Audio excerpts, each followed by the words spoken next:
focus d'actualité. Merci à vous de nous rejoindre sur CNews. Elle s'appelle Tiangong-1. Elle est chinoise, incontrôlable depuis 2016 et prête à entrer dans l'atmosphère.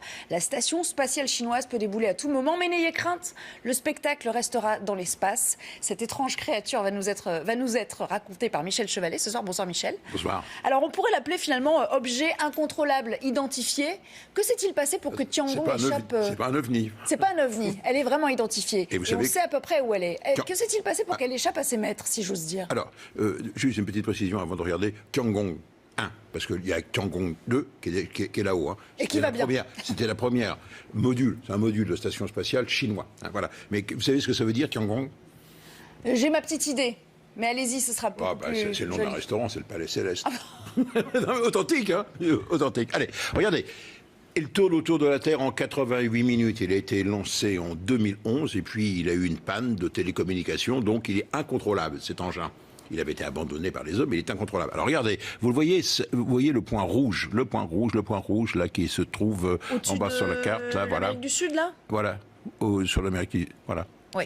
Hein, elle est tout en bas. Voilà où est le trajet de la station. Voilà où elle est à ce moment en direct, parce qu'elle est suivie par les radars, évidemment, les Chinois, bien sûr, mais elle est suivie aussi par les radars du nord-américains, par les Russes, c'est les petits copains, hein, toujours, et puis elle est suivie aussi par tout un tas de gens, le CNES, les agences spatiales européennes. Donc on la suit avec des radars, parce que c'est des radars qui sont mis au point pour les militaires, pour détecter les missiles. Voilà, donc hyper pour vous dire. Voilà. Bon, mais ça vous permet d'avoir à 200 km, d'avoir une image de la station et puis de la suivre. Et elle vole toute seule. Elle culbute d'ailleurs sur elle-même, elle n'est pas stabilisée, c'est le problème. À raison de 7 km secondes, elle est à 170 km d'altitude et elle descend et elle perd chaque jour, elle perd une dizaine de kilomètres. Donc comme elle descend, et bien à un moment, elle va commencer à frotter sur les couches de l'atmosphère vers 120 km. Okay. Et on va regarder ce qui va se passer. C'est ce qui va se passer dans la nuit de dimanche à lundi. Précisément à quelques heures près, on sait à peu près. Déjà un jour près, il faut sérieux. Voilà. Je voudrais qu'on regarde en image de l'Agence spatiale européenne. Voilà la station, le module, avec 2 grands panneaux solaires. C'est pas très gros bidon, hein, c'est la taille d'un autobus. Il fait à peu près 8 mètres de long, 3 mètres 30 de diamètre, et puis il pèse 8 tonnes. Hein, voilà, c'est à peu près ça. Et donc il avait été lancé, il est tombé en panne maintenant. Et donc ils avaient prévu que sa rentrée dans l'atmosphère était prévue pour, disons, aux alentours de Pâques. Donc voilà comment il est ce module, avec un module d'amarrage. Donc c'est dérivé des techniques soviétiques, hein, ils n'ont pas beaucoup. C'est vraiment la technologie des années 70 des Russes. Hein. Ben, ils s'en sont servis, évidemment, il y avait une coopération. Alors, donc là, vous allez voir ce que c'est qu'une rentrée dans l'atmosphère. Donc vous voyez, il culbute sur lui-même, il n'est pas stabilisé. Parce que s'il avait des commandes, on pourrait agir sur les petits moteurs, mais là c'est grave. Donc c'est la difficulté de la rentrée dans l'atmosphère. Parce que tout dépend comment il va se présenter, il va être plus ou moins rapidement freiné. Et puis surtout, c'est la densité de l'atmosphère qui joue, c'est-à-dire le rayonnement solaire. Alors regardez, à peu près, voilà, à 80 km d'altitude, il frotte. La température monte à 1500 degrés. Et tout ce qui est en aluminium, en plastique, tout ça, ça brûle. Et peut-être les débris, vous allez voir, une pluie de débris sur à peu près une centaine de kilomètres de long. Donc ça va être une forme d'incendie plus qu'une explosion. Ah, c'est pas une explosion. C'est une pluie de débris qu'il va y avoir. Regardez, l'Agence spatiale européenne, regardez, on n'a pas la suite de la vidéo. Regardez ce que c'est qu'une rentrée dans l'atmosphère. C'était un module européen ATV qui est à peu près de la taille de Tiangong. Et quand il est rentré dans l'atmosphère, voilà ce que ça fait. Donc ça chauffe, il brûle. Et puis vous allez voir, un feu d'artifice. Comme des poussières d'étoiles qui se... Voilà, vous allez regarder, grande traînée lumineuse. Voilà ce que c'est que la rentrée dans l'atmosphère qui se produit entre 80 et 60 km d'altitude. Voilà. Ça ne sera pas visible à l'œil nu? Alors, il va rentrer cette nuit. Il va rentrer la nuit prochaine. C'est ce que nous dit l'Agence spatiale européenne. Il va rentrer la nuit prochaine. Ah bah s'il n'y a pas de nuages, vous allez en profiter. Alors tout dépend à quel endroit il va rentrer. Qui a priori pourrait avoir cette chance? Ah, alors là, tout le monde a dit, attention, le danger pour la Corse. Soyons sérieux. On ne connaît pas encore avec précision l'orbite sur laquelle il va rentrer. On connaît. À une orbite près, c'est 1500 km. Oui.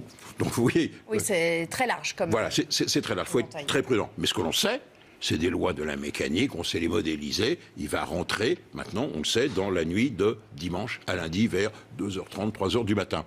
Et donc, bien sûr, si le ciel est dégagé, et si ça se passe au-dessus de la France, voilà, au sud de la France, hein, le sud, hein, il est entre 43 degrés de latitude nord, 43 degrés de latitude sud. Bon, le sud, ça ne nous intéresse pas, au-dessus de l'équateur, c'est le nord. Donc c'est sur une ligne, il ne dépasse pas une ligne qui passe à la hauteur, si vous voulez, entre Dax et puis Nice. Voilà. C'est ce qu'on voit là, sur cette Voilà, carte. c'est ça. Voilà, vous avez la bande.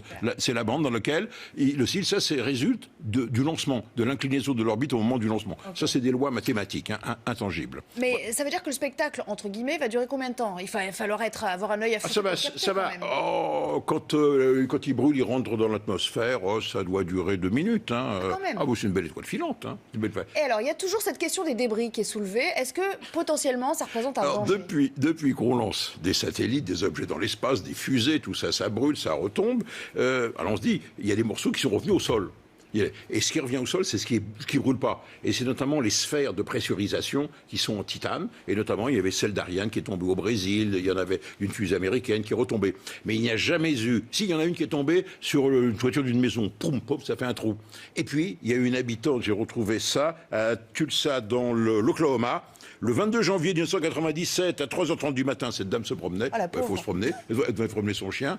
Et boum, sur l'épaule, un petit morceau de ferraille. Elle n'a pas été blessée. Et puis ici, sur un bateau, il y a un marin qui avait été blessé au large en Indonésie. Un morceau de ferraille. Donc on ne va pas se mentir, les accidents sont rarissimes. Il ne faut pas avoir de crainte. Voilà, bien sûr. Il y a tout un folklore autour de cela.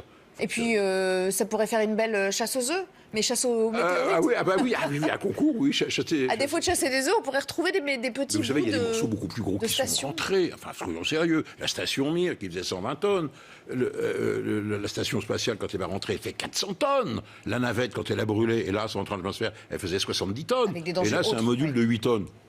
Donc pas d'inquiétude, mais ayez l'œil alerte, affûté, pour éventuellement capter ce spectacle. Surtout si vous habitez donc sur la Côte d'Azur ou la Corse. Mais au fur et à mesure, on vous mettra en bandeau, on vous dira attention. Allez, on vous tient informé de la trajectoire exacte. Merci beaucoup Michel de nous avoir raconté cette belle aventure qui, on l'espère, va bien se finir la nuit prochaine. C'est pas un poisson d'avril, hein?